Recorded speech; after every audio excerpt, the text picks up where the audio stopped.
আসসালামু আলাইকুম। আসলে আমরা সকলেই জানি যে মাগুরা নবগঙ্গা নদীর তীরে অবস্থিত।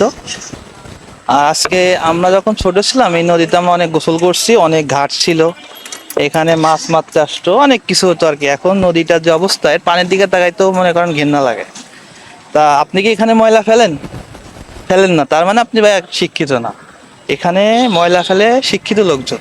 এখানে যারা ময়লা ফেলবে এরা সবাই শিক্ষিত। আসলে এনাদের মনে হয় ওনারা যেভাবে ময়লা ফেলে রাতে দিনে সব সময়, মনে হচ্ছে যে ওনাদেরকে নদী ভরাট করার দায়িত্ব দেওয়া হয়েছে। তো আমি সেই সকল বাসাবাড়ি শিক্ষিত ভদ্র সুশীল লোকদের বলতে চাই, আপনারা যদি পারেন ওয়াশরুমের কাজটাও এখানেই করেন। কারণ নাহলে তো নদী ভরাট হবে না। কারণ আপনারা যে পরিমাণ এখানে ময়লা আবর্জনা ফেলেন, নদীটার যে পানির যে অবস্থা এখানে তাকানোর মতো নাই। এখানে আগে যে পরিমাণ ছোট ছেলে পেলে বাচ্চা কাচ্চা গোসল করতো, এখন সে গোসল করার তো কোনো প্রশ্ন আসে না।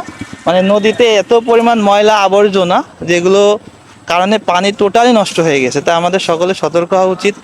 আমি পৌরসভার দৃষ্টি আকর্ষণ করতেছি, আপনারা এই ময়লা আবর্জনার জন্য ডাস্টবিনের ব্যবস্থা করবেন, যাতে করে এলাকাবাসী এই ময়লা আবর্জনাগুলো একত্রিত করে আর আপনারা সেইগুলো কালেক্ট করে নিয়ে যাবেন। নাহলে এই নদীটা নষ্ট হয়ে যাবে। আমরা নদীর পূর্ণ সংস্করণ চাই।